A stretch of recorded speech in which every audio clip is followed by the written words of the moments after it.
भाई कैसे हैं आप लोग? Good evening. और 3 दिन की छुट्टी के बाद, सैटरडे संडे और गांधी जी का बर्थडे मनाने के बाद, आज जो है हम मुलाकात कर रहे हैं ज्योमेट्री पढ़ने के लिए। ज्योमेट्री की 2 शीट हम पढ़ चुके हैं और ये ज्योमेट्री की तीसरी शीट है मेरे प्यारे भाई। और शुरू की 2 शीट इतनी इंपॉर्टेंट नहीं थी, लेकिन ये तीसरी शीट, यहाँ से इंपॉर्टेंट चीजें शुरू होंगी। तीसरी शीट इंपॉर्टेंट है, इसमें अच्छी अच्छी थ्योरम्स है जिनमें पेपर में सवाल बनता है। छोटी शीट है, 44-45 सवालों के हम शुरू करेंगे मेरे प्यारे भाई, ठीक है ना। शीट मैंने पहले ही अपलोड करवा दी है। आपने हो सकता है कुछ बच्चों ने सॉल्व करने की कोशिश करो हो, पर कोई बात नहीं, मैं आपको बताऊंगा, ठीक है ना। राधे राधे भाई। सवाल नंबर 1 देखिए, इस शीट में हम क्या पढ़ेंगे? इस शीट में हम पढ़ेंगे पाइथागोरस थ्योरम पर बेस्ड जो सवाल बनते हैं सबसे पहले वो, ठीक है जी। इस शीट में हम पढ़ेंगे पाइथागोरस थ्योरम पर बेस्ड जो सवाल बनते हैं सबसे पहले वो, ठीक है बच्चों। पाइथागोरस थ्योरम जो मैंने आपको पिछली क्लास में अच्छे समझाया था, मैंने आपको पिछली क्लास में पाइथागोरस थ्योरम और ट्रिपलेट समझाया था, ठीक है भाई। ये चैप्टर का नाम गलत लिखा है केशव, देखना। ओके, चलेगा। स्टूडेंट शुरू करते हैं बच्चों। मैंने आपको लास्ट क्लास में, ठीक है, ऐसा नहीं कि आप ज्योमेट्री की तीसरी शीट पढ़ रहे हैं तो पहली दूसरी शीट को डिलीट कर दो दिमाग से। जो भी हम पढ़ रहे हैं उस हर एक प्रीवियस शीट में जितने भी कंसेप्ट मैंने बताए उनका इस्तेमाल होगा। ज्योमेट्री में कभी भी कोई भी चीज कहीं भी और कभी भी लग सकती है, ठीक है ना। तो ये आपको दिमाग में रखना है, कभी भी कहीं भी कुछ भी लग सकता है ज्योमेट्री में, तो सब कुछ आपको आना चाहिए। अब जैसे सवाल है, 21.4 सेंटीमीटर आधार और 15.5 सेंटीमीटर ऊंचाई वाले त्रिभुज का क्षेत्रफल क्या होगा अप्रोक्स में आपको बताना है। मैंने आपको पिछली क्लास में बताया था कि अगर किसी ट्रायंगल का बेस दिया है और उस ट्रायंगल की हाइट दी है तो उसका एरिया क्या होता है? त्रिभुज का एरिया होता है 1/2 आधार गुणा ऊंचाई, 1/2 बेस इंटू हाइट। अब 21.4 गुणा 15.5, ये आ जाएगा मेरे दोस्तों ट्रायंगल का एरिया। 1/2 base into height. आप बोलोगे हाँ जी सर, बिल्कुल सही, कोई परेशानी नहीं है। अब 2 से 21.4 कितनी बार जाएगा? ये जाएगा 10.7 बार। ये जाएगा कि नहीं? आप बोलोगे हाँ जी सर। 2 एकम 2, 0 2 सत्ते 14 है। अब मुझे 15.5 की मल्टीप्लाई करनी है 10.7 में। आंसर ना अप्रॉक्स में है, कहीं आप यहाँ पे मल्टीपल वगैरह चेक करने लगो या यूनिट। 15.5 की जैसे 10.7 में गुणा करनी है तो ब्रेक करके गुणा करो। पहले 15.5 की 10 में गुणा करो, 155, 155 प्लस, फिर 15.5 की गुणा करो 0.7 में, 0.7 मैंने 10.7 को ऐसे लिख लिया, 10 प्लस 0.7। और इसकी मुलाकात कर रहा हूं मैं 15.5 मल्टीप्लाई, 15.5 की 10 में गुणा 155, अब 15.5 गुणा करने 0.7 में। अब देखिए 15.5 की बजाय अगर 15 होता तो 15 की 0.7 में गुणा करता तो आता मेरे दोस्तों 10.5। ये 15.5 तो 10.5 से हल्का सा ज्यादा आ जाएगा, 10.5 से हल्का सा ज्यादा आ जाएगा, 10.6 मान लो। 10.5 से हल्का सा ज्यादा आएगा मेरे प्यार भी। अगर 15.5 की वजह 15 होता, 15 की 7 में मल्टीप्लाई करता आता 10.5 0.7 में। लेकिन ये 15.5 है, 15.5 की 0.7 में गुणा करूंगा तो 10.5 से हल्का सा ज्यादा आएगा। तो मेरे प्यार भी एरिया कितना है? 155 में 10 जोड़ूंगा तो 165, 165 प्लस आएगा। ये नहीं आंसर नहीं आंसर है, इन दोनों में से एक आंसर होगा, मुझे एक्सेप्ट लिखना पड़ेगा। तो अगर मैं 15.5 की गुणा करूं 0.7 में क्या आएगा भाई? 7 पंजे 35 का 5 हासिल 3, 7 पंजे 35, 3 38 का 8, हाँ 7 एकम 7 3 10 ही आएगा, 10.85। अब 155 में 10.85 जोड़ूंगा तो 165.85, तो 165.85 के नजदीक पहला ऑप्शन है, ये वाला ऑप्शन नहीं है। इसका आंसर जो आएगा ए ऑप्शन आएगा, 165.85 पहला ऑप्शन जो है अप्रॉक्स में आएगा। तो इस सवाल का आंसर अप्रॉक्स है। अब देखिए ये कंसेप्ट मैंने आपको पहले ही बता दिया, किसी बच्चे ने पढ़ाई नहीं है पिछले लेक्चर्स तो नहीं समझ पाएगा। आगे चलेंगे, सवाल नंबर 2, 2 क्वेश्चन है, फिर मैं यहाँ पे आपको पाइथागोरस थ्योरम पे बेस्ड क्वेश्चंस करवाऊंगा। पाइथागोरस थ्योरम, ट्रिपलेट, सब कुछ मैं बहुत अच्छी तरीके से पढ़ा चुका हूं, चलेगा। एक ट्रायंगल की 2 साइड है 12.8 और 9.6, यदि त्रिभुज की हाइट 12 मीटर है जो कि 9.6 मीटर वाली भुजा की संगत है, तो 12.8 मीटर वाली भुजा की संगत ऊंचाई क्या होगी? बहुत अच्छा सवाल है, कौन करेगा? एक ट्रायंगल की 2 साइड है, उनकी लंबाई है 12.8 और 9.6 मीटर, ठीक है ना। 2 साइड आपको ट्रायंगल की दी हुई है। सवाल में बोला है कि त्रिभुज की ऊंचाई 9.12 मीटर है जो कि 9.6 मीटर वाली भुजा की संगत है। 9.6 मीटर यानी कि सेकंड साइड पर हाइट 12 है, तो आपसे पूछा पहली भुजा पर 12.8 मीटर वाली भुजा की करस्पॉन्डिंग हाइट क्या होगी, ये सवाल है। तो बच्चों मैंने आपको पढ़ा दिया है, पहले मैंने आपको पढ़ा दिया कि किसी ट्रायंगल की साइड और इसकी हाइट का जो रेशियो होता है वो एक दूसरे का रिवर्स होता है। किसी त्रिभुज की भुजा और उसके करस्पॉन्डिंग हाइट का जो अनुपात होता है एक दूसरे का उल्टा होता है। अब एक त्रिभुज की 2 साइड बोली है मेरे दोस्तों, 12.8 और 9.6। आपको सेकंड साइड पर 9.6 मीटर वाली भुजा के करस्पॉन्डिंग हाइट दी है, पहली भुजा की करस्पॉन्डिंग हाइट 12.8 मीटर यानी कि पहली भुजा पर हाइट आपसे पूछी है। तो साइड का रेशियो क्या है? आप साइड का रेशियो ले लेंगे तो किससे जा रहा है? 32 से। 32 चौका 128, 32 दिया 96, 4 3। अगर साइड का रेशियो 4 3 है तो हाइट का रेशियो तो उल्टा होना चाहिए ना, 3:4। अगर भुजाओं का अनुपात 3:4:3 है तो हाइट का रेशियो उल्टा होना चाहिए, 3:4। अब सेकंड भुजा 9.6 सेंटीमीटर वाली भुजा पर हाइट 12 सेंटीमीटर है, सेकंड भुजा पर जो हाइट है उसकी लंबाई है 12 मीटर, 4 की वैल्यू 12 मीटर है, 3 गुना। तो पहली भुजा पर हाइट कितनी होगी? 12.8 मीटर वाली भुजा पर हाइट कितनी होगी? ये भी 3 गुना होगी, तो 3 का 3 गुना यानी कि 9 मीटर। तो पहली वाली साइड पर जो ऊंचाई आएगी वो 9 मीटर आएगी, बी ऑप्शन सवाल का आंसर है। ठीक है बच्चों, समझ में आया? अगर ये सवाल जल्दी सॉल्व करने हैं या सॉल्व करने तो आपको कंसेप्ट पढ़ना पड़ेगा। ज्योमेट्री में चाहे आप सवाल कम लगाओ ज्योमेट्री में, बट सारे कंसेप्ट सारी थ्योरम आपको अच्छे से पता होना चाहिए, ठीक है जी। चलो, तो ये मैंने 2 क्वेश्चन आपके रिवीजन के तौर पे करवाए हैं, रिवीजन के तौर पे। अब यहां से हम अपने टाइप वाइज शुरू करेंगे, ठीक है जी। 1 2 3 4 5 6 7 8 9, 9 क्वेश्चन मैं आपको करवाऊंगा पाइथागोरस थ्योरम पर बेस्ड। ये पाइथागोरस थ्योरम पर बेस्ड सवाल हैं जिनको मैं ऑलरेडी एक्सप्लेन कर चुका हूं। बताओ जल्दी से क्या उत्तर है, फटाफट। हाँ जी डी, एरिया इक्वल करके भी कर सकते हैं। चलो, ट्राइंगल एबीसी एक राइट एंगल ट्राइंगल है बी पर, और डी एक पॉइंट है बीसी पर कि बीडी 5 है, एडी 13 है, एसी 37 है। तो आपसे पूछा है डीसी की लंबाई क्या होगी, डीसी की लंबाई करके बताओ मेरे प्यारे भाई। इस सवाल का क्या आंसर है, कौन वाला किस सवाल को करके बताएगा, बताओ बच्चों, फटाफट करेंगे मेरे प्यारे, बहुत प्यारा सवाल है। ट्राइंगल ए बी सी एक राइट एंगल ट्राइंगल है बी पर, तो इस प्रकार से एक राइट एंगल ट्राइंगल है, बीसी हो गया। एबीसी एक समकोण त्रिभुज है पॉइंट ए पर, ए बी सी, ठीक है बच्चों, आप बोलोगे हाँ जी सर। बोला है D J point on BC, side BC पर एक पॉइंट डी है, साइड बीसी पर एक पॉइंट डी इस प्रकार है। जैसे जैसे सवाल बोले वैसे वैसे करते जाना कि साइड बीसी पर एक पॉइंट डी इस प्रकार है कि बीडी की लंबाई 5 है, एडी 13, आप ए से डी को मिलाओ, ए से डी को मिलाओ, एडी 13 है मेरे प्यारे भाई, और एसी 37 है, एसी हाइपोटेनस 37 है, एसी। तो आपसे पूछा है डीसी की लंबाई क्या होगी, डीसी की लंबाई, ये आपसे पूछा है डीसी कि डीसी की लंबाई कितनी होगी, जल्दी से जवाब देंगे, करो मेरे प्यारे बच्चों। तो आप कर सकते हैं बड़े प्यार से भाई, 90 के सामने अगर 13 है, ये 5 है, तो कितना आ जाएगा, 12, 5 12 13 ट्रिपलेट है भाई, ट्रिपलेट याद है तो कैलकुलेशन कम करनी पड़ेगी, समय बचेगा। 5 12 13 ट्राइंगल एबीडी को देखो, अब बड़े ट्राइंगल को देखो, बड़ा वाला ट्राइंगल एबीसी भी तो समकोण त्रिभुज है, बड़ा वाला राइट एंगल, आप बोलोगे हाँ जी सर है। अब ये 12 है, 90 के सामने 37 है, तो ये कितना आएगा, 35। बच्चों 12 35 37 ट्रिपलेट है, बताया पिछली क्लास में। अब देखिए मैं आपको इतनी प्रैक्टिस करवाऊंगा कि ट्रिपलेट आपको बैठ के रटने की जरूरत नहीं है, वो आपको पढ़ते पढ़ते सवाल करते करते ही याद हो जाएंगे, ठीक है ना। आप उनको बैठ के तोते की तरह याद करो, नहीं ऐसी जरूरत नहीं पड़ेगी, उन बच्चों को जरूरत पड़ती है जो प्रैक्टिस कम करते हैं, है भैया उन, ठीक है भाई, मैं तो प्रैक्टिस ही बहुत ज्यादा करवाता हूं, तो आपको अपने आप याद हो जाएंगे, ठीक है भाई। ये 12 37 35 ट्रिपलेट है, अब ये पूरी 35 से 5 है तो कितना बचा, 30, 35 में से 5 घटाएंगे 30 सेंटीमीटर, ये डीसी की लंबाई होगी, डी ऑप्शन। ये इस बैच की खास बात है मेरे प्यारे दोस्त कि इसमें आपको प्रैक्टिस बहुत करने को मिलेगी, ठीक है ना। वेरी गुड अंकित जी, आगे चलते हैं। तो सारे सवाल जो है पाइथागोरस थ्योरम पर बेस्ड हैं। अगला क्वेश्चन ये बताएंगे, सवाल नंबर है आपके सामने यहां पर 4, करो जी, बनाओ। देखो इस सवाल को करने से पहले मैं आपको दो छोटे छोटे कंसेप्ट बताना चाहूंगा मेरे प्यारे भाई, ध्यान से सुनिएगा। दो कंसेप्ट बताना चाहूंगा। अगर आपके पास एक इक्विलेटरल ट्राइंगल, एक समबाहु त्रिभुज है, इक्विलेटरल ट्राइंगल, अगर आपके पास एक समबाहु त्रिभुज है जिसकी तीनों भुजाएं बराबर हैं ए, तो उसका एरिया होता है √3/4 ए स्क्वायर। अब ये क्यों होता है मैं आपको समझाऊंगा बाद में, अभी के लिए आप ध्यान रखो। अगर किसी समबाहु त्रिभुज की तीनों भुजाएं ए बराबर है स्मॉल ए, उसका एरिया होता है √3/4 ए स्क्वायर। अगर आपके पास एक राइट एंगल ट्राइंगल है, राइट एंगल ट्राइंगल, ये 90 डिग्री का एंगल है, आपको 90 डिग्री बनाने वाली दोनों भुजाएं दी हैं, इनको हम कहते हैं लेग्स। तो भाई राइट एंगल ट्राइंगल का एरिया होता है 1/2 90 डिग्री बनाने वाली साइड की गुणा 1/2 90 डिग्री बनाने वाली साइड्स की मल्टीप्लाई। अब देखो अगर मैं साइड को बेस मानता हूं कि ये वाली साइड बेस है, तो सामने वाला वर्टेक्स ये है, सामने वाले वर्टेक्स से लंब डालेंगे, ये मेरे दोस्तों परपेंडिकुलर हो जाएगा। अगर मैं इस भुजा को बेस मानता हूं तो ये हाइट हो जाएगी, और अगर मैं इस साइड को हाइट बेस मानता हूं तो सामने वाले वर्टेक्स से हाइट हो जाएगी। यानी कि ये बेस है तो ये हाइट है, ये बेस है तो ये हाइट है, तो एरिया क्या आएगा 1/2 90 डिग्री बनाने वाली साइड की गुणा 1/2 पी गुणा बी। ठीक है भाई, ये दोनों आपको ध्यान रखने हैं। पर किसी भी त्रिभुज का क्षेत्रफल क्या होता है 1/2 आधार गुणा ऊंचाई। अगर मैं साइड को बेस मानता हूं तो सामने वाला वर्टेक्स ये है, अब सामने वाले वर्टेक्स से परपेंडिकुलर जब मैं डालूंगा तो यही परपेंडिकुलर आ जाएगा, देखो 90 डिग्री है, तो अगर ये बेस है तो ये इसकी हाइट हो जाएगी, तो एरिया क्या आ जाएगा 1/2 पी गुणा बी। समकोण त्रिभुज का क्षेत्रफल होता है 1/2 90 डिग्री बनाने वाली साइड की गुणा। समझ में आया, आप बोलोगे हाँ जी सर समझ में आया है, बहुत बेसिक सी बात है। ठीक है आगे चलते हैं, अब ये वाला सवाल करके बताओ, सवाल नंबर 4 फटाफट करेंगे, जल्दी से करो बच्चों।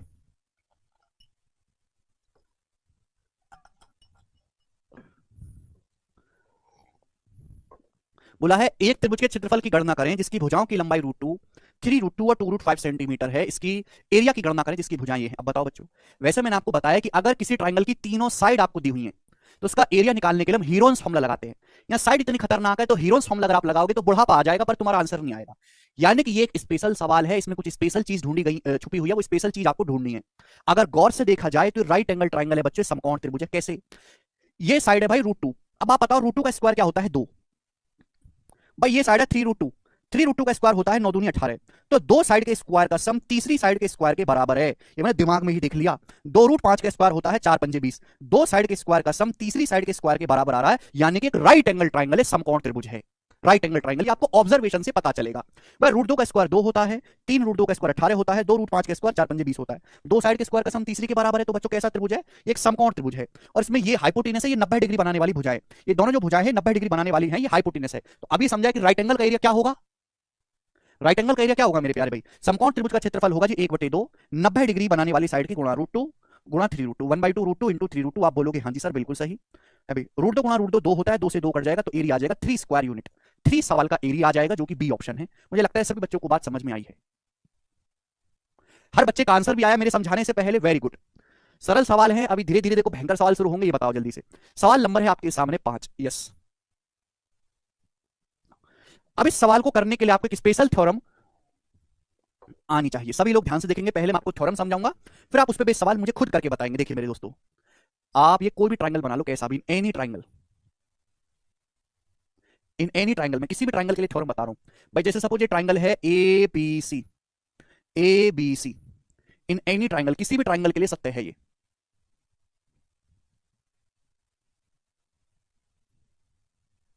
इन एनी ट्राइंगल मेरे प्यारे भाई, तो आपके सामने बच्चों ट्राइंगल है, और मैंने इस ट्राइंगल की क्या खींची है मेरे प्यारे भाई, ये हाइट खींची है एडी। ये इस ट्राइंगल की हाइट है मेरे प्यारे भाई, एडी 90 डिग्री का एंगल है। ठीक है बच्चों, आप बोलोगे हाँ जी सर, तो ये ट्राइंगल है एबीसी, और ये ट्राइंगल की साइड बीसी के ऊपर हाइट है एडी, है ना, AD is perpendicular to BC. अब इस हाइट पर, इस एल्टीट्यूड पर कोई पॉइंट ओ है, O is any point, O is any point on altitude AD. तो ये कोई त्रिभुज है, इस त्रिभुज की एडी एक हाइट है भुजा बीसी पर। अब इस एल्टीट्यूड एडी पर कहीं भी कोई पॉइंट ओ है मेरे दोस्तों, कहीं कोई पॉइंट ओ है मेरे प्यारे भाई, तो 90 डिग्री का एंगल है। आप बोलोगे हाँ जी सर है, ये पॉइंट ओ है। समझ में आया? आप बोलोगे जी सर बिल्कुल सही, समझ में आया है, कोई परेशानी नहीं है। अब इस पॉइंट ओ से मैंने मेरे प्यारे भाई सी को मिला दिया, अब इस पॉइंट ओ से मैंने जो है ये बी को मिला दिया, मिला दिया। इस पॉइंट ओ से मेरे प्यारे भाई मैंने ये जो है, सॉरी यार, इस पॉइंट ओ से मैंने ये जो है यहाँ पे सी को मिला दिया, और पॉइंट ओ से मैंने यहाँ पे बी को मिला दिया। समझ में आया? आप बोलोगे हाँ जी सर, यहाँ पर इस एल्टीट्यूड पर पॉइंट ओ है ये। तो कंसेप्ट ये बनता है कि A B square plus O C square, A B square plus O C square बराबर बराबर, तो ये क्या है, ए सी, और ये डिस्टेंस है ओ बी, बराबर A C square plus O B square. ध्यान से देखेंगे तो इसमें पैटर्न पता चलेगा, पैटर्न पता चलेगा, बराबर A C square plus O B square मेरे प्यारे भाई, ये थ्योरम है।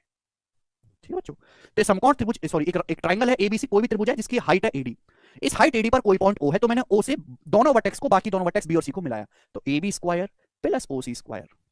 समझ में आया? क्या हो जाएगा मेरे दोस्तों, बराबर O B square plus A C square. ठीक है ना, A C square plus O B square. अब आप कहोगे सर ऐसा क्यों, तो बच्चों ये है पाइथागोरस थ्योरम से। ध्यान से देखो, अगर मैं ये वाली साइड देखूं, left side, left side right side के बराबर है, क्यों बराबर है, पाइथागोरस थ्योरम लगाओ। ए बी स्क्वायर क्या है मेरे प्यारे, राइट एंगल देखो ए डी बी, समकोण त्रिभुज देखो ए डी बी, तो ए बी का स्क्वायर क्या आएगा, A D square plus B D square, A B का स्क्वायर आएगा मेरे दोस्तों A D square plus B D square. आप बोलोगे हाँ जी सर बिल्कुल सही, 90 डिग्री के सामने ए बी का स्क्वायर क्या आएगा, A D square plus B D square, ये आ गया। आप बोलोगे हाँ जी। और ओसी स्क्वायर क्या भाई, इस ट्राइंगल को देखो, ओसी कहां आ रहा है, जिस ट्राइंगल में ओसी आ रहा है उसी को तो देखोगे ना, या अपनी मर्जी से कुछ भी करने लगोगे। ओसी कहां आ रहा है, ट्राइंगल ओडीसी में, समकोण त्रिभुज ओडीसी में आ रहा है, ओडीसी में, तो ओसी का स्क्वायर क्या है, OD square plus DC square, O D square plus D C square. आप बोलोगे हाँ जी सर बिल्कुल सही, ये मैं लिख सकता हूं।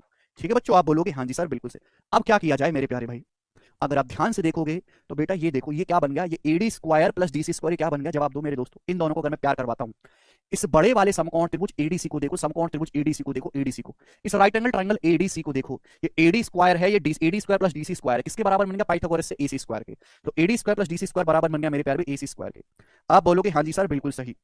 इसी तरीके से आप मुझे ये बताओ कि ये क्या हो गया जी, BD square plus OD square, ये क्या बन गया, BD square plus OD square. कहां है, ये बीडी स्क्वायर है, ये ओडी स्क्वायर, इस ट्रायंगल में देखो, ये बीडी का स्क्वायर, ये ओडी का square, BD square plus OD square Pythagoras से कितना बन गया, ओबी का स्क्वायर बन गया, ये ओबी का स्क्वायर बन गया। देखो ये हो गया कि नहीं राइट साइड के बराबर, हो गया कि राइट साइड के बराबर, A C square plus OB square. समझ में आया? आप बोलोगे हाँ जी सर बिल्कुल सही, कोई प्रॉब्लम नहीं है। ठीक है भाई, तो पाइथागोरस थ्योरम से निकल के आता है। ओके, सभी बच्चों को समझ में आया है? आप बोलोगे हाँ जी सर, जहां राइट एंगल ट्राइंगल दिखता है ना, वहां पाइथागोरस थ्योरम लगती है, अगर लंबाई की बात हो। आगे चलते हैं, अब इसी पर बेस सवाल है, यहां पे केवल वैल्यू दी है, जरा करके बताओ, इस सवाल का आंसर है, जल्दी से करके बताओ स्टूडेंट, जल्दी से सवाल का आंसर करके बताओ। बिल्कुल भर सकते हो अर्जुन,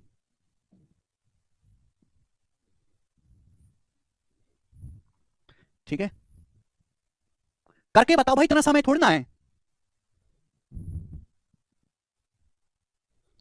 बना देंगे। जैसे आपके सामने कैसे भी चित्र बना लो भाई, चित्र की तो कोई अहमियत नहीं है, थ्योरम की है। एक ट्राइंगल ए बी सी में एडी बीसी पर लंब है, तो ये जो लाइन है मेरे प्यारे भाई, एडी ये बीसी पर लंब है, एडी। अब परपेंडिकुलर एडी पर कोई पॉइंट ओ इस प्रकार है, परपेंडिकुलर एडी पर कोई पॉइंट ओ इस प्रकार है कि ए बी 9 है, ओ बी 3 है, ओ सी 7 है, ओ सी 7 है।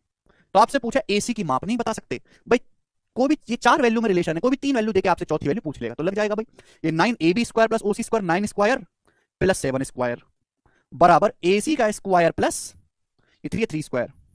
अब 9 का स्क्वायर 81 प्लस 49, 81 प्लस 49 कितना आ जाएगा, 130, 130 माइनस 9 बराबर ए सी का स्क्वायर, तो ए सी का स्क्वायर आ जाएगा 121, 121।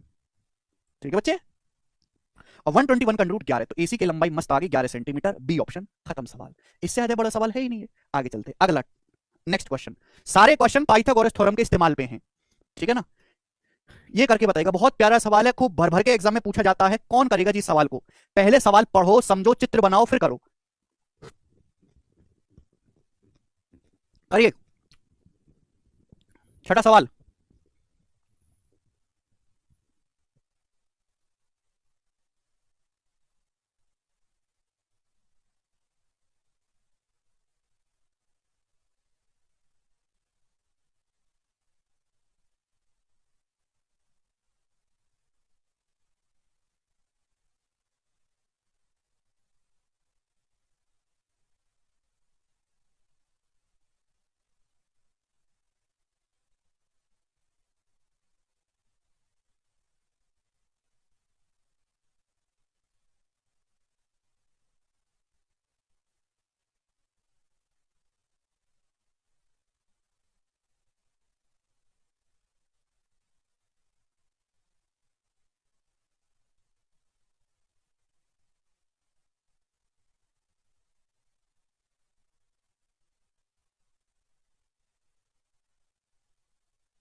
आया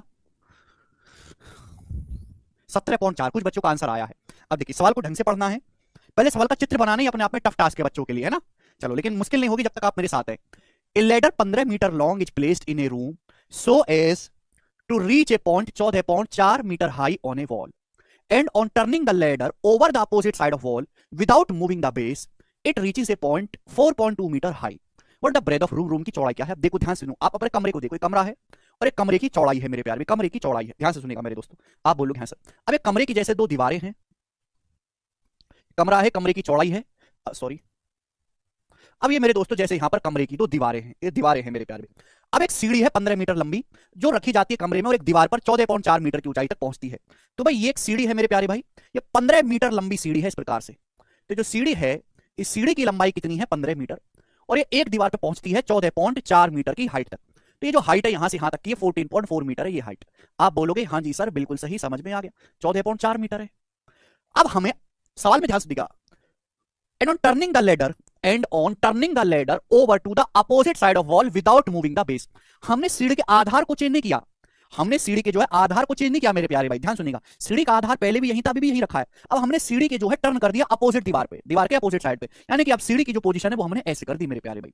बस हमने सीढ़ी के आधार को टच नहीं किया, सीढ़ी दूसरी दीवार पे टिका दी भाई। पहले ऐसे टिकी हुई थी इस दीवार पे, हमने सीढ़ी के आधार को टच नहीं किया, आधार को स्थापित किए बिना सीढ़ी को दीवार के विपरीत तरफ मोड़ दिया। अब ये 4.2 मीटर ऊंचे बिंदु पर पहुंच जाती है। अब ये जो सीढ़ी है ये 4.2 मीटर ऊंचे बिंदु पर पहुंचती है। तो आपसे पूछा कमरे की चौड़ाई, कमरे की चौड़ाई का मतलब आपको यहां से यहां तक की दूरी बतानी है। समझ में आया? आप बोलोगे हाँ जी सर। और हमको अच्छी तरीके से पता है कि सीढ़ी 15 मीटर लंबी है, ये 15 है, ये भी मेरे दोस्तों 15 है। आपको यहां से यहां तक की टोटल दूरी बतानी है। अब बताओ बच्चों, इस सवाल में कुछ बचा क्या? डायग्राम सभी को समझ में आया? आपको यहाँ पे दो दो राइट एंगल ट्राइंगल समकोण त्रिभुज दिखाई दे रहे हैं। देखो सवाल में ऐसा कहीं बोला नहीं जाता, आपको खुद से समझना होता है कि दीवार जो है 90 डिग्री के एंगल पे खड़ी की जाती है, 90 डिग्री के कोण पे। ठीक है भैया, मिस्त्री से घर बनवाओगे तो 90 डिग्री के कोण पे ही दीवार खड़ी करेगा, तो 90 डिग्री के एंगल हो गए ऑटोमेटिकली। ऐसा सवाल में कहीं दिया नहीं है, बट आप मान के यही चलोगे। ठीक है बच्चों, तो मुझे इन दोनों राइट एंगल ट्राइंगल में लगाने पाइथागोरस थ्योरम। सीढ़ी को दीवार के विपरीत तरफ मोड़ने पर 4.2 मीटर ऊंचे बिंदु पर पहुंच जाती है। कृपया सवाल को ढंग से पढ़ो, अगर किसी को कोई डाउट है तो क्वेश्चन पढ़ो, क्वेश्चन में लिखा हुआ है, बनाए बच्चों। अब मुझे ये बताओ बच्चों, ये लेंथ यहां से यहां तक की लेंथ कितनी है? सभी बच्चे जवाब देंगे पाइथागोरस थ्योरम। अब आप कहोगे सर रूट वगैरह में तो है नहीं आंसर, यानी कि यहां लग रहा होगा ट्रिपलेट। अब ये 15 है, ये 14.4 कैसे होगा मेरे दोस्तों? हाइपोटेनस 15 है, ये 14.4 है। अगर मैं रेशियो लूंगा, मैंने क्या सिखाया कि जब भी कुछ ऐसा है तो आप रेशियो ले ला करो, दशमलव से 0, 6 से जाएगा ये 25, ये 24 मेरे दोस्तों, यानी कि आ जाएगा 7। यहां पे 7 24 25 का ट्रिपलेट लग रहा है, 7 24 25 का ट्रिपलेट लग रहा है, 7 24 25 का। ठीक है ना, बस यहाँ पे पॉइंट 6 से गुणा हो गया, 25 की पॉइंट 6 में गुणा कर दी है मेरे दोस्तों, तो किससे 15 आएगा? 24 की पॉइंट 6 में गुणा करेंगे 14.4, 7 की 6 में गुणा करेंगे पॉइंट 6 में 4.2, यानी कि ये 7 24 25 का ट्रिपलेट है। और यहाँ पॉइंट 6 से मल्टीप्लाई करके लिखा गया है। जब मैं इनका रेशियो लूंगा तो पॉइंट 6 से डिवाइड होगा, पॉइंट 6 से, पॉइंट 6 से 15 जाएगा 25 बार, 14.4 जाएगा 24 बार, और ये 7 हो जाएगा, 7 24 25 ट्रिपलेट है। पॉइंट 6 से गुणा करूंगा 25 में पॉइंट 15 आएगा, 25 गुणा पॉइंट 6 15, 24 की पॉइंट 6 में गुणा करूंगा 14.4, 7 की पॉइंट 6 में गुणा करेंगे 4.2, तो 4.2 आएगा। 7 24 25 का ट्रिपलेट यहाँ पर पॉइंट 6 से डिवाइड कर रखा है, समझ में? तो 4.2 आ जाएगा। आप बोलोगे हाँ जी सर बिल्कुल सही, ट्रिपलेट है बेटा, 7 24 25 पाइथागोरस ट्रिपलेट है। प्रहलाद पढ़ के आया करो, है ना, ऐसी चीजें मत पूछा करो भाई, इंसान हो तुम। अब देखो ये दोनों राइट एंगल सेम ही तो हैं, बस साइड को, अरे भाई इन दोनों को आपस में इंटरचेंज कर दोगे तो कोई फर्क पड़ेगा क्या? यानी कि अगर ये साइड 4.2 है, ये 14.4 है तो 15 होगा। अब यहाँ दिमाग लगाने की जरूरत नहीं है, अगर ये 15 है, ये 4.2 है, तो जाहिर सी बात है लेंथ कितनी होगी यहाँ से यहाँ तक की? 14.4 होगी है भाई। ए स्क्वायर प्लस बी स्क्वायर बराबर सी स्क्वायर, इन दोनों को आपस में कहीं भी इंटरचेंज कर दो, बात तो सेम ही है भाई। 4.2 है, ये 14.4 है, तो पाइथागोरस से 15 आएगा, यहाँ उल्टा इंटरचेंज हो गया, 15 है, ये 4.2 है, 4.2 तो कितना बचेगा? तीसरी साइड 14.4 बचेगी। 7 24 25 का ट्रिपलेट है यहाँ पर, 0.6 से मेरे प्यारे दोनों ट्रायंगल सेम ही है, ठीक है भाई। तो कमरे की चौड़ाई क्या होगी? टोटल कमरे की चौड़ाई होगी, ऐड कर देंगे, 14 4 18, 0.2 में 0.4 जोड़ेंगे, 18.6 मीटर कमरे की चौड़ाई होगी। ऑप्शन इस सवाल का सी करेक्ट है। अब जिसको ना समझ में आया हो भैया, उसका कोई लेना देना नहीं, वो दोबारा से जाके पढ़ो ट्रिपलेट और पाइथागोरस थ्योरम, मेरा पीछा छोड़ दो, दोबारा से जाके पाइथागोरस थ्योरम ट्रिपलेट पढ़ो, लेक्चर बंद करके। अगला सवाल आपके सामने दोस्तों यहां पे आएगा, क्वेश्चन नंबर 7। एक और क्वेश्चन ऐसा है, बनाएंगे जल्दी से। इस क्वेश्चन का क्या आंसर है? सब बच्चे जवाब देंगे, फटाफट जवाब देंगे। रिपीट करने लायक हैसियत इतनी है सवाल की, इसको इतनी इज्जत दी जाए, रिपीट करने लायक, बनाओ, करो। A ladder of length 65 metre is resting against a wall. 65 metre लंबी एक सीढ़ी दीवार के सहारे रखी है। तो मेरे प्यारे भाई, ये हो गया बेस और ये होगी एक दीवार, ये होगी दीवार। अब 65 मीटर लंबी एक सीढ़ी है जो दीवार के सहारे टिकी हुई है। तो भाई ये एक सीढ़ी है मेरे दोस्तों, ये रही सीढ़ी, ठीक है बच्चे। अब ये जो सीढ़ी है ये कितनी लंबी है? ये सीढ़ी 65 मीटर लंबी है, 65 मीटर लंबी, और ये दीवार के सहारे, इस दीवार के सहारे टिकी हुई है। यदि यह दीवार के सहारे 8 मीटर नीचे फिसलती है, then it's bottom will move away from wall by x metre. तो इसका जो बॉटम है, दीवार का, सीढ़ी का जो बॉटम है, सीढ़ी का जो फुट है, वो दीवार से x मीटर दूर खिसक जाता है। यदि शुरुआत में इसका जो फुट है initially, if it was initially 25 metre away from it, what is the value of x? सवाल पढ़ो। एक 65 मीटर लंबी सीढ़ी है जो दीवार के सहारे टिकी है। यदि ये दीवार के सहारे 8 मीटर नीचे फिसलती है, तो ये है दीवार का फुट। ये दीवार का जो फुट है x मीटर दूर खिसक जाता है दीवार से। शुरुआत में दीवार, इसका जो फुट था, शुरुआत में सीढ़ी का जो फुट है वो दीवार से 25 मीटर की दूरी पर है, इनिशियली 25 मीटर अवे है सीढ़ी का फुट दीवार से। तो इस सीढ़ी का फुट है, फुट या बॉटम बोलेंगे, दीवार से कितनी दूरी पर है? 25 मीटर। तो ये दूरी जो है आपको यहां पर 25 मीटर की दी हुई है मेरे प्यारे में, 25 मीटर की। तो आप हमें बताओ कि अगर ये 65 है, 25 है, तो दीवार की हाइट ये कितनी होगी मेरे प्यारे में? जवाब देंगे कितनी होगी? ये 65 है, 25 है, तो कितनी हाइट आएगी? मैंने क्या बताया गधा लोग कि आप ऐसा जब भी सवाल है रेशियो ले लिया करो। अब 65 25 का रेशियो क्या है? किससे डिवाइड हो रहा है? 5 से। 5 से जाएगा 13 बार, ये 5 बार, तो 13 5 बार ट्रिपलेट हो गया, 5 बार 13, 5 बार 13 का 5 गुना, ये 5 25 25, 13 पंजे 65, तो आ जाएगा 60। तो दीवार की जो हाइट है यहाँ पर 60 हो जाएगी मेरे प्यारे भाई, 60। समझ में आया? आप बोलोगे हाँ सर, 5 बार 13 का 5 गुना है यहाँ पर 25, 65 और 60, समझ में आया? अब ये जो सीढ़ी है ये दीवार से 8 मीटर नीचे फिसलती है। अब यहां से जो सीढ़ी है ऐसे ऐसे नीचे फिसलती है, कितनी दूरी नीचे फिसलती है सीढ़ी? 8 मीटर। तो सीढ़ी जो है ऐसे यहां से यहां तक 8 मीटर नीचे फिसल जाती है भाई, यहां पर आ जाती है 8 मीटर नीचे फिसल के। जब सीढ़ी 8 मीटर नीचे फिसल जाएगी तो सीढ़ी दीवार से x मीटर दूर खिसक जाती है भाई। अब अगर सीढ़ी फिसल के यहां आ जाएगी, 8 मीटर नीचे फिसल जाती है, तो सीढ़ी का जो फुट है दीवार से दूर हो जाएगा, झांसी बात। अब सीढ़ी ऐसे हो जाएगी, अब सीढ़ी की जो पोजीशन है मेरे प्यारे भाई ऐसे होगी। आप बोलोगे हाँ सर, अब सीढ़ी की जो पोजीशन है वो ऐसी हो जाएगी, समझ में? आप बोलोगे हाँ जी सर बिल्कुल सही। सीढ़ी का फुट दीवार से कितनी दूरी पर हो गया? ये x, ये दूरी x है। सीढ़ी का फुट आप यहां आ गया, दीवार से कितना पीछे हो गया मेरे दोस्तों? सीढ़ी का फुट x, यही x आपको निकालना है यहां से यहां तक की दूरी। अब बताओ कितना आएगा जी आंसर? कितना आएगा जी सवाल का आंसर?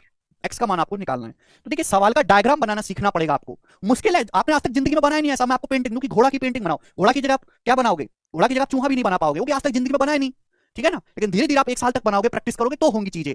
आप शुरू में ब्रूसली बन जाए ऐसा नहीं है, ब्रूसली ने भी 20 साल मेहनत करी थी तब जाके मार्शल आर्टिस्ट बना था। अभी 60 है, 8 है, तो कितना आ जाएगा मेरे दोस्तों? 52 बचेगा कि नहीं? 52 मीटर बचेगा, 60 माइनस 8, 52 मीटर।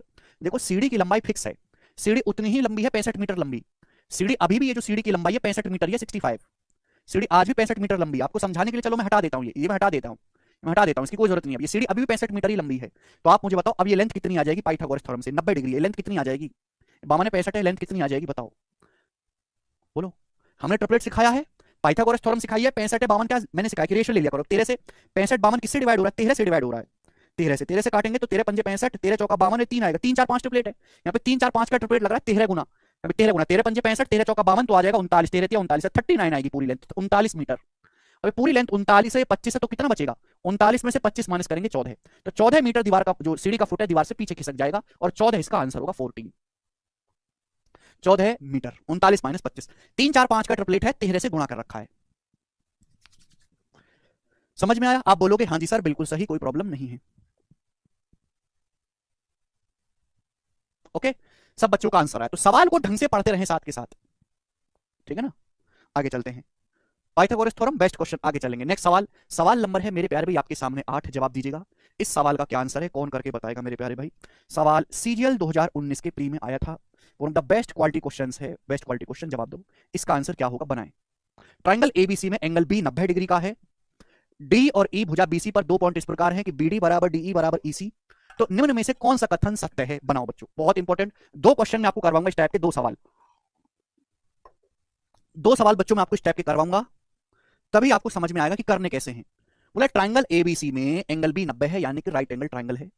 भुजा बीसी पर 2 पॉइंट डी और इस प्रकार है कि बीडी डीई और ईसी बराबर है, तो कौन सा कथन सही है। तो मेरे प्यारे भाई आपके सामने ट्राइंगल ए बी सी है, त्रिभुज एबीसी, जिसमें ये वाला जो एंगल बी है ये 90 डिग्री का है।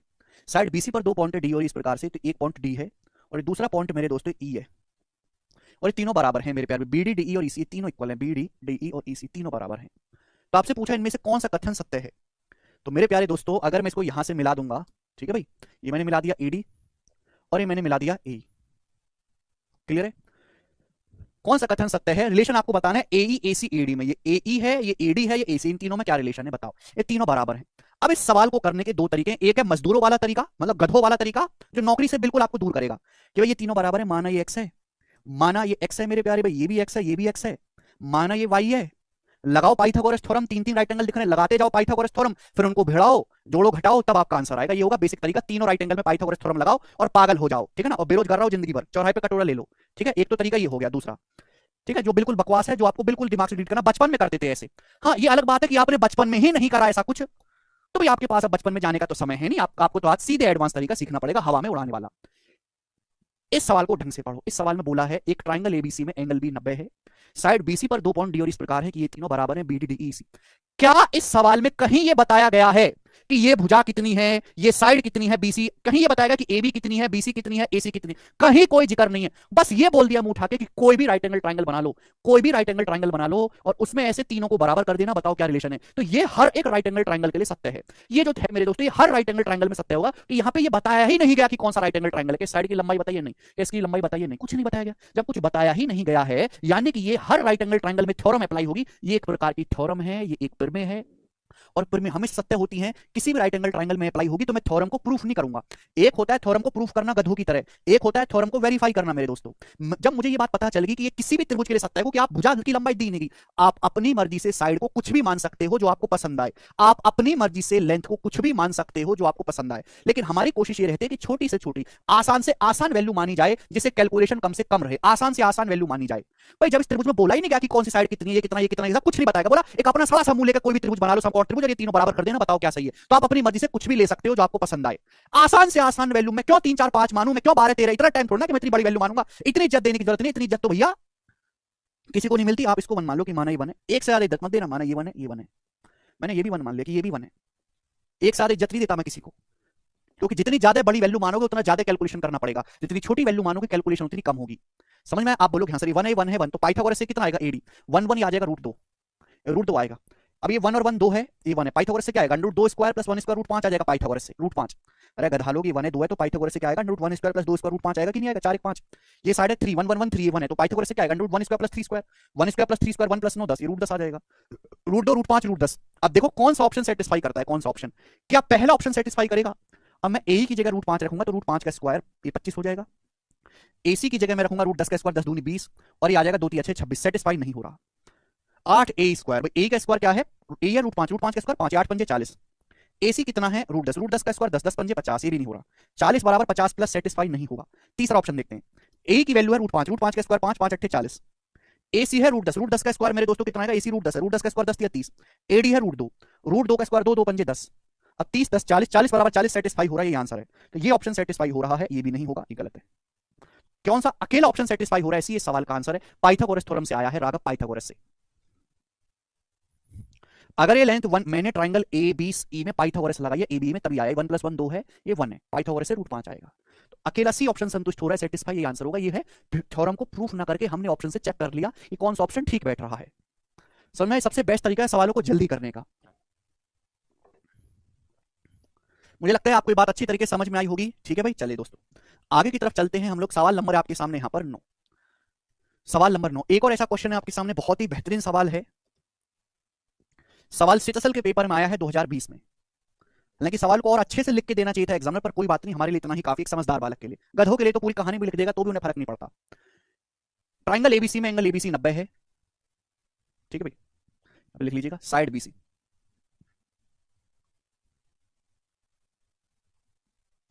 एक ट्राइंगल एबीसी है जिसमें एंगल एबीसी 90 है, साइड बीसी को 4 इक्वल पार्ट में डिवाइड किया गया है पी क्यू आर द्वारा, 4 इक्वल पार्ट में, ठीक है ना। तो आपके सामने जैसे मेरे प्यारे भाई एक राइट एंगल ट्राइंगल, एक समकोण त्रिभुज है इस प्रकार से एबीसी, जिसमें एंगल बी 90 है,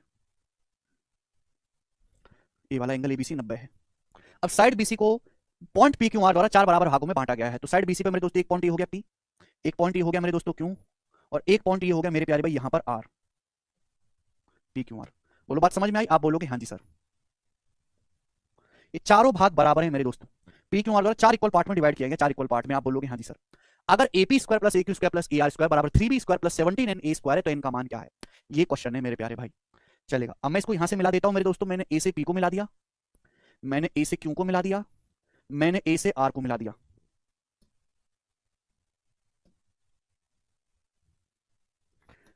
ठीक है भाई। अब ए P square plus A Q square plus A R square, अब ये स्मॉल ए बी क्या है? देखो बच्चों, यही मैं कह रहा था और डिटेल में लिखना चाहिए। वर्टेक्स ए के सामने की साइड को स्मॉल ए कहते हैं, वर्टेक्स बी के सामने की साइड को स्मॉल बी कहते हैं, और वर्टेक्स सी के सामने की साइड को स्मॉल सी कहते हैं। ठीक है ना, ये ऑब्वियस है। अगर किसी सवाल में बोला या लिखा नहीं गया तो भी आप तुरंत समझ जाओगे, जैसे सवाल में नहीं लिखा गया है। तो वर्टेक्स ए के सामने की भुजा को स्मॉल ए, ये एंगल बी है, एंगल बी के सामने की भुजा को यानी कि स्मॉल बी, और एंगल सी के सामने की भुजा को स्मॉल सी कहेंगे बड़े ट्रायंगल में। ठीक है बच्चों, बोला है कि एक त्रिभुज एबीसी है जिसमें पी क्यू आर 4 पार्ट में डिवाइड करता है। अगर A P square plus A Q square plus A R square बराबर ये है तो आपसे पूछा एन का मान। भाई इस सवाल में ये तो बताया नहीं गया, इस सवाल में ये तो बताया नहीं गया कि कैसा ट्रायंगल है, इस ट्रायंगल का साइज क्या है, इस ट्रायंगल की डायमेंशन क्या, कुछ भी नहीं बताया गया। तो मेरे प्यार भाई अपनी मर्जी से आप इस ट्रायंगल की लेंथ कुछ भी मान सकते हो जो आपको पसंद आए, वट एवर इट इज, जो भी आप मानना चाहो। बस त्रिभुज में ये तो बोला नहीं गया कि ये साइड कितनी, ये कितना है, बस कोई भी ट्रायंगल आप बना लो अपनी मर्जी से। जब मैं कुछ भी ले सकता हूं, इस त्रिभुज के डायमेंशन कुछ बताया ही नहीं गया है, यानी कि किसी भी समकोण त्रिभुज के लिए सत्य है। जब किसी के लिए भी सत्य है, एन आपको निकालना है इनका मान कैलकुलेट करके। भाई अगर ऐसा है, ये थ्योरम है किसी भी त्रिभुज के लिए, यहाँ पे सब वैल्यू है और एन की वैल्यू आपको कैलकुलेट करके बतानी है। तो आप मुझे बताओ, तो मैं यहाँ से कुछ भी रख सकता हूँ। भाई मैंने मान लिया कि लेंथ 1 है, मैंने इसको भी 1 मान लिया, मैंने इसको भी 1 मान लिया, मैंने इसको भी 1 मान लिया। भाई मैंने तो इसको भी 1 मान लिया है भाई। आप बोलोगे हाँ जी सर बिल्कुल सही, कोई परेशानी नहीं है। अब ये 1 है, 1 है, पाइथागोरस से क्या आ जाएगा? रूट 2 आ जाएगा, रूट 2। अब ये 2 है, ये 1 है, पाइथागोरस से रूट 5 आ जाएगा। अब ये 3 है, 1 2 3 और ये 1, पाइथागोरस लगाएंगे 9 और 1 10। अब जिसको नहीं आता भैया मैं कुछ नहीं कर सकता, इलाज कराओ अपना जानवर डॉक्टर से। 4 है, ये 1 है, पाइथागोरस लगाओगे 4 और 1 पे कितना आएगा? Under 4 square plus 1 square root 17, ये रूट 17 आएगा। साइड पूरी कितनी है? 1 1 1 1, साइड 4 आ जाएगी, 4। स्मॉल एन का मान आपको यहां से निकालना है, वैल्यू रख दो यहाँ पे वैल्यू। एपी कितना है? रूट 2, रूट 2 का स्क्वायर 2। ए क्यू कितना है? ए क्यू है रूट 5, रूट 5 का स्क्वायर 5। ए आर कितना है? रूट 10, रूट 10 का स्क्वायर 10 बराबर 3 B square, B square, B square कितना भाई? बी है रूट 17, रूट 17 का square 17 plus 17 N A square. A का मान कितना है? 4, साइड 4 है भैया, 4 का स्क्वायर 16। आप बोलोगे हाँ जी सर बिल्कुल सही 16। ठीक है भाई। अब 2 5 7, 7 और 10 17, 17 हो गया। आप बोलोगे हाँ जी सर। अब दोनों तरफ से हम लोग क्या करते हैं? 17 काट लेते हैं दोनों तरफ से, तो 17 17 17 कट जाएगा, तो 1 बराबर आएगा 3 प्लस 16 एन। तो 1 माइनस 3 आ जाएगा -2, तो एन का मान आएगा माइनस का 2/16 यानी कि माइनस का 1/8, 2/16। और ये सवाल का आंसर है, खत्म।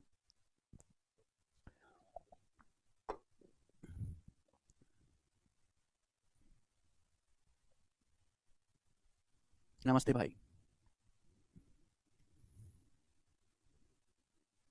सर आपने भी वहीं क्यों लिया? क्वेश्चन में नहीं दिया बेटा, देगा भी नहीं निशा। मैंने क्या बोला? किसी भी त्रिभुज में 3 वर्टेक्स होते हैं एबीसी। वर्टेक्स शीर्ष ए के सामने की भुजा को स्मॉल ए कहते हैं, शीर्ष बी के सामने की भुजा को स्मॉल बी कहते हैं, ये एंगल सी है, एंगल सी के सामने की भुजा को एंगल सी कहते हैं, ऑब्वियस है। ठीक है भाई। तो अगर आप इस तरीके से वैल्यू लेट करके करोगे तो एक ही स्टेप में आपका आंसर आएगा, एक्स वाई मान के करोगे तो पागल हो जाओगे, बहुत लेंदी हो जाएगा सवाल। ठीक है बच्चों, यहां से 17 कट गया ना, तीनों से 17 कौन लेके काट दिया हमने? विकास। ठीक है भाई, चलेगा। अगला सवाल आपके सामने, अब सवाल नंबर 9 था ये, मैं नेक्स्ट क्वेश्चन करूंगा। हाँ 9th में था ऐसे सवाल। 10वां जवाब दीजिएगा इस सवाल का क्या आंसर है, बहुत प्यारा सवाल है। क्वेश्चन नंबर 10, जल्दी से जवाब दीजिएगा, इस क्वेश्चन का क्या आंसर है? 10 नंबर, फटाफट बनाएंगे भाई साहब, करो। सर एक ही क्यों माना जिससे मेरी कैलकुलेशन आसान रहे? नितेश आपको एक पसंद नहीं, आप 100 मान लो। नितेश आप एक काम करो, आप एक मानो 15, एक माना 100 और एक मानना 1 करोड़। आप ऐसे मान लो, एक भुजा को आप एक मानो, एक को 100 मानो, एक को 500 मानो और एक को 1 लाख मानना। ठीक है, ऐसे कर लो। कचरा लो, कितनी बार बता दिया कि भाई जब इस सवाल में कुछ दिया ही नहीं है साइड कितनी है तो अपनी मर्जी से कुछ भी मान लो। छोटी वैल्यू मानोगे 1 तो कैलकुलेशन कम रहेगी। 1 1 1 1 1 मैंने मान लिया, जिससे इजी कैलकुलेशन रहे, फॉर द इजी कैलकुलेशन।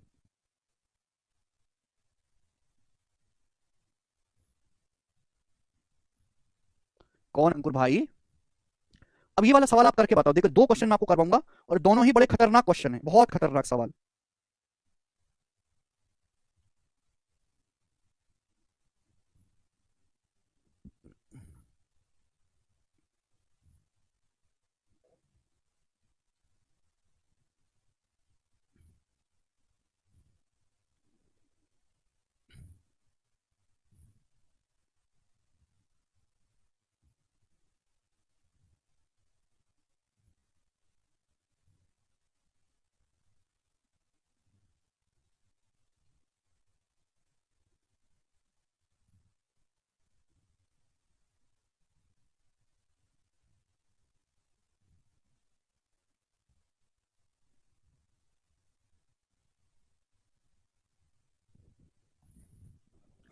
देखो ये सवाल करना कोई मजाक नहीं है, बच्चों का खेल नहीं है। ऐसे सवाल 2016 और 17 में बहुत आते थे, हालांकि टीसीएस के आने के बाद कम आने लगे। ठीक है भाई, चलिए ध्यान सुनिएगा, मैं आपको अच्छी तरीके से समझाऊंगा।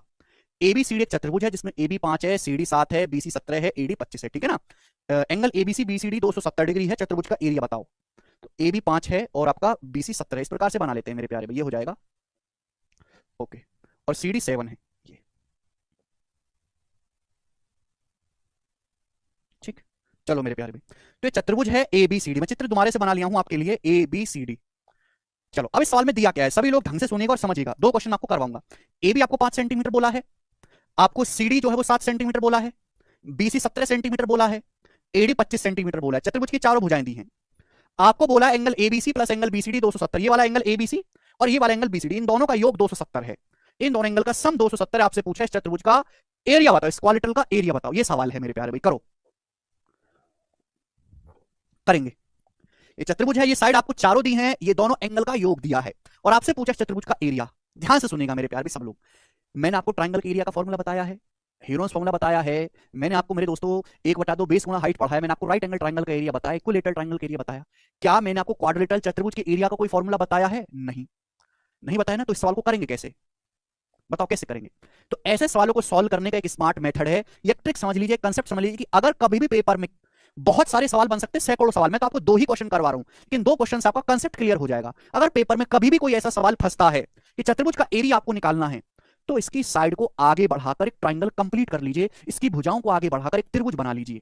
इस तरीके से अगर मैं साइड ए बी को आगे बढ़ाऊं और मैं साइड मेरे दोस्त साइड को आगे बढ़ाऊं, तो इस तरीके से ट्राइंगल बन जाएगा। बोलो बन जाएगा कि नहीं भाई। अगर मैं साइड ए बी को आगे बढ़ाऊं और मैं साइड डीसी को आगे बढ़ाऊं, तो सपोज यहां पर मिलते हैं इस पॉइंट ई पर, समझ में, आप बोलोगे हाँ जी सर तो ट्राइंगल बन जाएगा। अगर मुझे चतुर्भुज का एरिया निकालना है चतुर्भुज का, तो पूरे बड़े ट्राइंगल के एरिया में से अगर मैं छोटे ट्राइंगल का एरिया माइनस कर दूं, आ जाएगा। आ जाएगा कि नहीं आ जाएगा? लॉजिकली सोचो, अगर मैं बड़े ट्राइंगल के एरिया में से ट्राइंगल ए ई डी के एरिया में से अगर मैं माइनस कर दूं ट्राइंगल बी ई सी का एरिया, तो आ जाएगा चतुर्भुज का क्षेत्रफल। आप बोलोगे हाँ जी सर आ जाएगा। बड़े ट्राइंगल के एरिया में से छोटे ट्राइंगल का एरिया अगर मैं माइनस कर दूंगा तो आ जाएगा। ट्राइंगल का एरिया निकालना आसान है, चतुर्भुज का मुश्किल है, तो हमने इसको साइड को आगे बढ़ा के ट्राइंगल बना दिया। अब बताओ, अगर इन दोनों एंगल का योग 270 है, 270 डिग्री, तो मैं जानना चाहता हूं कि ये एंगल कितने डिग्री का होगा। जवाब दो, ये वाला एंगल। सब भूल भाल गए होगे, कचरा लोग तुम लोग। मैंने आपको बताया कि अगर किसी त्रिभुज है, ये वाला एंगल थीटा है, इसकी 2 साइड को आगे बढ़ाया जाए तो इन दोनों एंगल का सम होगा 180 प्लस थीटा। पढ़ाया कि नहीं 180 प्लस थीटा? हर एक थ्योरम क्लियर होनी चाहिए, दिमाग में भूलना नहीं चाहिए कुछ भी। भूल गए तो प्रण ले लूंगा 180 प्लस थीटा। इन दोनों का सम 270 है। 180 से कितना ज्यादा है? 90 डिग्री ज्यादा। 180 में 90 जोड़ेंगे तब 270 आएगा, यानी कि ये वाला जो एंगल है कितने डिग्री का होगा? 90 डिग्री का। ये कोण 90 डिग्री का है। समझ में आई बात आप लोगों को? आप बोलोगे हाँ सर कोण 90 डिग्री का है। अगर ये कोण 90 डिग्री का है तो राइट एंगल बन गया, यानी कि मुझे बड़े राइट एंगल में से छोटे राइट एंगल का एरिया घटाना है। बड़े राइट एंगल में से छोटे राइट एंगल का एरिया अगर मैं घटाऊंगा तो आ जाएगा कि नहीं क्वाड्रेटिकल का एरिया? आप बोलोगे हाँ जी सर। अब यहां पर 2 रास्ते मेरे पास खुलते हैं, 2 रास्ते। इन दोनों का सम 270 दिया है, तो 270 180 से 90 जाते हैं, 90 होगा। 2 रास्ते खुलते हैं। अगर मुझे सवाल सॉल्व करना है तो ये दोनों लेंथ पता करनी पड़ेंगी, ये वाली लेंथ और ये वाली लेंथ। 2 रास्ते हैं। पहला रास्ता मजदूरों वाला, मजदूरों वाला तरीका। एक ऐसा तरीका, मजदूर वाला तरीका क्यों बोलता हूं कि वो ऐसा तरीका है, अगर तुमको आता भी है तो उसको करने का कोई पेपर में फायदा नहीं है, उसके चक्कर में आप 3 सवाल छोड़ दोगे। ठीक है जी, ठीक है बच्चों।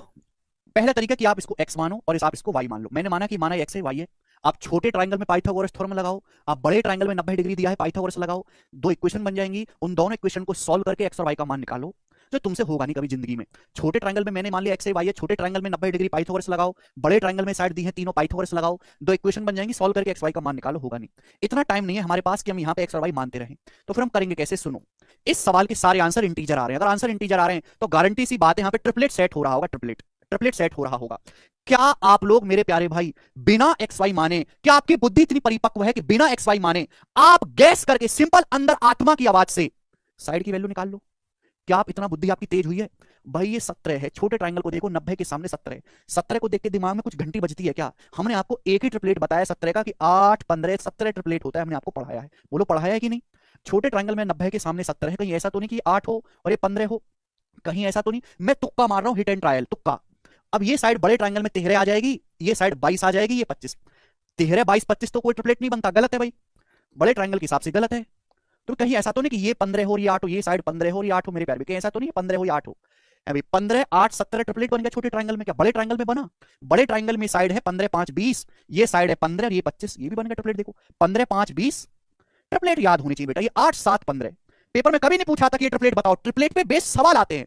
ये 20 है, ये 15 है, और ये 90 डिग्री के सामने क्या है 25। देखो ट्रिपलेट, ये 3 4 5 का, 3 4 5 का मेरे दोस्तों ये 5 गुना है, 5 3 15, 5 चौक 20, 5 बच्चे 25, 3 4 5 का 5 गुना है, 3 4 5 का 5 गुना। तो देखो छोटा ट्राइंगल भी सेट हो गया और बड़ा ट्राइंगल भी सेट हो गया। 20 है, ये 15 है, तो 25, 15 20 25 ट्रिपलेट है, 3 4 5 का 5 गुना ट्रिपलेट। समझ में आया? आप बोलोगे हाँ जी सर बात खत्म, मुझे निकालना है बड़े ट्राइंगल का एरिया। अभी मैंने आपको समझाया किसी भी समकोण त्रिभुज का एरिया होता है 1/2 90 डिग्री बनाने वाली साइड की गुणा।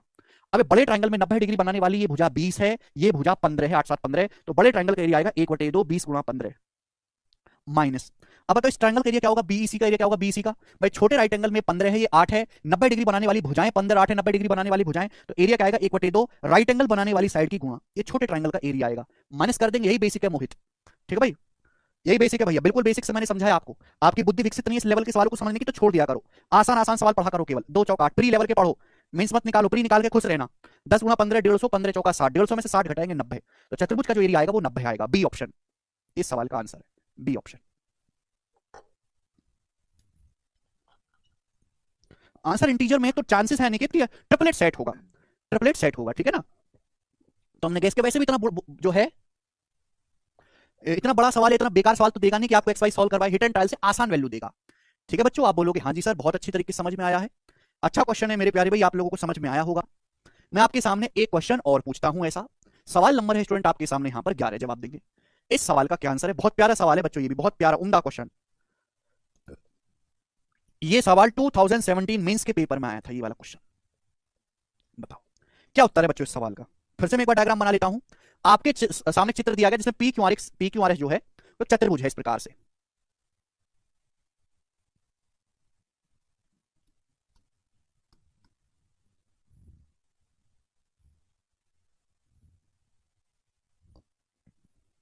जी आपके सामने मेरे दोस्तों चित्र दिया है, बोला है पी क्यू आर एस एक चतुर्भुज है, पी क्यू आर एस। अब देखो आपकी बुद्धि डेवलप हो गई होगी, देखो सवालों का कोई अंत नहीं है, कितने भी सवाल करवाते रहो, ना सवाल करवाने से किसी को कोई भला होता है। ठीक है भाई, आकाश क्या बताना है, 7 साल पुराना सवाल है लेकिन आज भी सवाल में दम है, आज भी। ठीक है भाई, ध्यान से सुनिएगा मेरे दोस्तों, आपके पास स्किल डेवलप होनी चाहिए ज्यादा से ज्यादा सवालों को सोचने की। ये पी क्यू आर एस एक चतुर्भुज है, इसमें बोला है कि ये वाला एंगल 60 डिग्री का है, ये वाला एंगल भी 60 डिग्री का है, और ये वाला जो एंगल है 150 डिग्री का है, 150 डिग्री का। अच्छा आगे क्या बोला है, आगे सवाल में बोला गया है क्यू आर 18 है मेरे दोस्तों, क्यू आर 18, और आपको बोला है पी एस 9, ये 9 है मेरे प्यारे, 9 है, 9। तो आपसे पूछा है इस चतुर्भुज का क्षेत्रफल क्या होगा, बनाओ इस क्वालिटल का एरिया। ये 18 है और पी एस आपका 9 है, 9 आपको 9 है, तो इसका एरिया आपको बताना है, क्षेत्रफल करो। सर बेसिक से बताओ, अरे भाई बेसिक ही तो बताया है, और कौन सा बेसिक बताना है, अगर ट्रिपलेट नहीं बना तो पेपर में भी सवाल नहीं आएगा। इतनी सिंपल सी बात मैंने बोली कि कोई भी सवाल आए तो ऐसे ट्रायंगल पूरा कर लिया करो। अब आपको थ्योरम याद नहीं है पिछली, तो मैं क्या करूं, बड़े ट्रायंगल में से छोटे ट्रायंगल का एरिया घटा लो, हो जाएगा। अब मैंने यहां पे साइड निकाले हिट एंड ट्रायल अंदाजे से, तभी निकाल पाओगे जब आप ट्रिपलेट याद होंगे और ट्रिपलेट का इस्तेमाल आप जानते होंगे। ये चतुर्भुज है, ये 60 डिग्री 60 डिग्री 150 डिग्री, ये साइड 18 है, ये 9 है, और कुछ नहीं दिया, आपसे पूछा चतुर्भुज का क्षेत्रफल बताओ, कैसे करेंगे। सवाल बिल्कुल भी मुश्किल या कठिन नहीं है। एक काम करो भाई, मैंने कैसे कहा कि जब भी ऐसे सवाल आए, हमें कोई फॉर्मुला नहीं आता चतुर्भुज का, सवाल में दिया हुआ मुनिंदर, अरे कम से कम क्वेश्चन तो ढंग से पढ़ लिया करो यार मुनिंदर, है मुंह रखियो बिल्कुल। तो आप इसके चतुर्भुज की साइड को आगे बढ़ा के ट्रायंगल पूरा कर लो। अब इसमें तो आपको कोई संदेह नहीं होना चाहिए, जो चीज मैंने बोल दी भाई वो बोल दी। अब आप इसकी साइड को ऐसे आगे बढ़ा के मेरे प्यारे भाई यहां पर एक ट्रायंगल पूरा कर लीजिए, ये मैंने आगे बढ़ा दिया।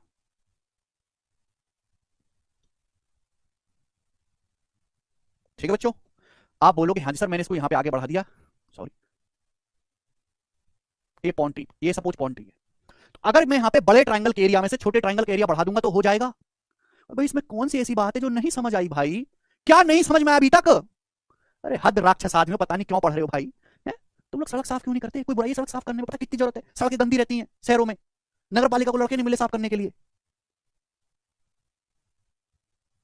अगर ये 60 डिग्री है, ये 60 डिग्री है, तो बताओ ये वाला एंगल कितना आएगा, किसी भी ट्रायंगल के तीनों एंगल का सम 180 होता है, ये 60 डिग्री है, ये 60 डिग्री है, तो ये भी 60 डिग्री होगा कि नहीं, यानी कि बड़ा वाला ट्रायंगल बन गया एक इक्विलेटरल ट्रायंगल, तीनों एंगल 60 60 60 है, बड़ा वाला ट्रायंगल इक्विलेटरल ट्रायंगल बन गया कि नहीं भाई, ये 60 है, ये 60 है, तो ये भी तो 60 बन गया, तीनों एंगल बराबर है तो तीनों साइड बराबर होंगे, इक्विलेटरल ट्रायंगल बन गया। अब ये 150 डिग्री है तो ये कितना आएगा, 30 डिग्री आएगा कि नहीं, स्ट्रेट लाइन है सीधी रेखा, ये 150 है 30 है, आएगा कि नहीं। अब 30 है 60 है तो ये कितने का होगा, 90 डिग्री का एंगल होगा ना, 30 60 90 है, 90 डिग्री का कौन होगा, भाई तीनों एंगल का सम ट्रायंगल में 180 होना चाहिए भाई, ये 150 है, ये 30 डिग्री है, इस स्ट्रेट लाइन है ना 180 होना चाहिए, 30 है 60 90 आएगा। ठीक है भाई, चलो अब मुझे क्या करना है, मुझे चतुर्भुज का एरिया निकालना है। कैसे निकलेगा? अगर मैं पूरे बड़े ट्रायंगल के एरिया में से छोटे ट्रायंगल का एरिया निकालूंगा, घटा दूंगा तो आ जाएगा। बड़ा ट्रायंगल एक इक्विलेटरल ट्रायंगल बन गया क्योंकि इसकी तीनों भुजाएं बराबर होगी, तीनों एंगल 60-60 है। ये इक्विलेटरल ट्रायंगल की ये वाली भुजा 18 है, देखो ये भुजा 18 है, बोलो 18 है। तो भाई अगर ये भी भुजा यानी कि 18 होगी, ये भी भुजा 18 होगी, तो बड़ा वाला जो इक्विलेटरल ट्रायंगल है उसका एरिया क्या होगा? बड़े वाले समबाहु त्रिभुज का क्षेत्रफल आएगा √3/4 18 का स्क्वायर। ये इक्विलेटरल ट्रायंगल का एरिया होगा। मैंने पहले ही समझा दिया भाई, ये समझा दिया तुम्हें, ये रहा कि अगर किसी समबाहु त्रिभुज की तीनों भुजाएं ए बराबर है तो उसका एरिया आएगा √3/4 a स्क्वायर। 150 कहां से आया सर? तुम यार तुम लोग क्यों पढ़ाई कर रहे हो भाई? तुम लोग घास क्यों नहीं खोदते जाके? भाई 150 सवाल में दिया नहीं है, आंखें फूट गई है क्या भाई? काहे को पढ़ाई कर रहे हो यार, कोई जरूरत नहीं। जो लोग ऐसे डाउट पूछते हैं 150 कहां से आया है, इक्विलेटरल ट्रायंगल कहां से बना, उन लोगों का पढ़ाई की फील्ड में कुछ नहीं होने वाला। कृपया वो तैयारी छोड़ दें और कुछ और काम करें जीवन में, उनकी नौकरी पोकरी लगने के कोई चांस नहीं है। जो बोर्ड पे पढ़ी हुई चीजों को भी नहीं पढ़ सकते, लिखी हुई चीजों की भी। भाई ये 60 डिग्री 60 डिग्री 60 डिग्री समबाहु त्रिभुज बन गया। अगर किसी त्रिभुज के तीनों कोण बराबर है तो तीनों भुजाओं भी बराबर होगी। तीनों भुजाएं बराबर है तो उसका एरिया क्या आएगा? √3/4 a स्क्वायर। साइड 18 है तो √3/4 18, तो ये भी 18, ये भी 18 हो जाएगा। क्लियर है? आप बोलोगे हाँ जी सर। इसमें से माइनस करेंगे, क्या माइनस कर देंगे? इस ट्राइंगल का एरिया, ट्राइंगल टीपीएस का एरिया। भी राइट एंगल ट्राइंगल है मेरे प्यारे भाई, राइट एंगल ट्राइंगल। समझ में आया? अब देखो इस राइट एंगल ट्राइंगल में 60 डिग्री के सामने की भुजा ये 90 है, 9 है। 60 डिग्री के सामने की भुजा 9 सेंटीमीटर है, 9 सेंटीमीटर। बोलो हाँ। अगर मुझे ये वाली साइड पता लग जाए, ये वाली साइड, तो हो जाएगा क्वेश्चन सॉल्व। वाली साइड पता लग जाए तो क्वेश्चन सॉल्व हो जाएगा। क्यों हो जाएगा सॉल्व? क्योंकि मैं अच्छी तरीके से जानता हूं कि राइट एंगल ट्राइंगल का एरिया निकालने के लिए 90 डिग्री बनाने वाली दोनों भुजाएं चाहिए। अगर समकोण त्रिभुज का क्षेत्रफल निकालना कैसे पता चलेगा? जब 90 डिग्री बनाने वाली दोनों साइड पता चलेंगी। एक साइड पता है 9, ये साइड पता करनी पड़ेगी। कैसे पता चलेगी मेरे दोस्तों? यहां पर ट्रिग्नोमेट्री का इस्तेमाल करके, त्रिकोणमिति का। भैया राइट एंगल ट्राइंगल है, ये 30 डिग्री ले लो चाहे 60 डिग्री ले लो, कहीं से भी कर सकते हैं। 30 डिग्री के सामने वाली साइड एक समकोण त्रिभुज में किसी भी एंगल के सामने की साइड परपेंडिकुलर होती है, सटी हुई साइड बेस होती है। ये एंगल 30 डिग्री है, 30 डिग्री के सामने वाली साइड ये परपेंडिकुलर है, इसे सटी हुई साइड ये बेस है। तो अगर मैं इस ट्राइंगल में, राइट एंगल ट्राइंगल में tan 30 डिग्री लगाता हूं, tan, तो टेंजेंट क्या होगा मेरे दोस्तों? इस 30 डिग्री के सामने की यही साइड मुझे निकालनी है परपेंडिकुलर, और इससे सटी हुई साइड आएगी मेरे दोस्तों बेस। मैंने टेंजेंट ही क्यों लगाया?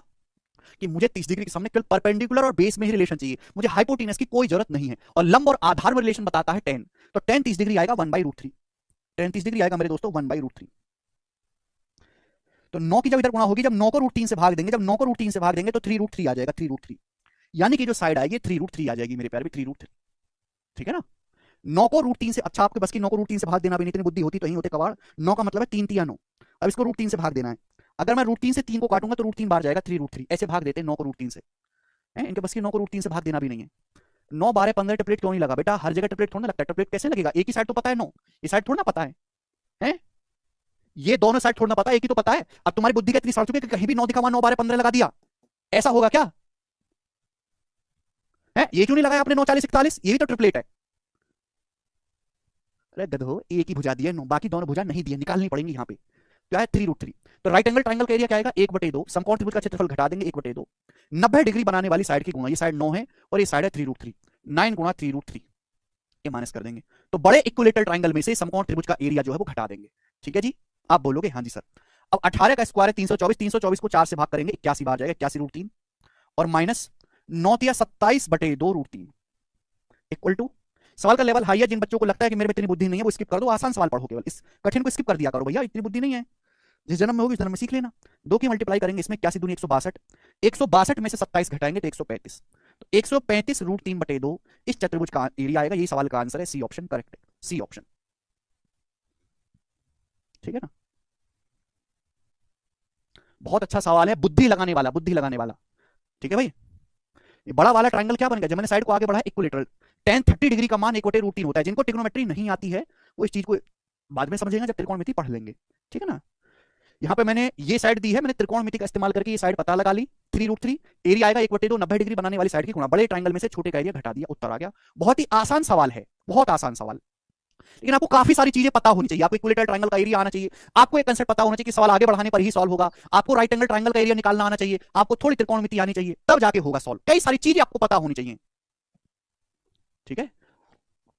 बिल्कुल विश्वेंद्र जी। ठीक है दोस्तों, तो ये थी आज की क्लास। इसमें मैंने आपको समझाया आज की क्लास में Pythagoras theorem, right angle triangle पर बेस्ड क्वेश्चंस। ठीक है भाई? अब कल की क्लास जो है आज इतना ही छोड़ते हैं, कल मैं आपको पढ़ाऊंगा साइन रूल और कोसाइन रूल। ठीक है भाई? आज इतना ही छोड़ते हैं, बाकी कल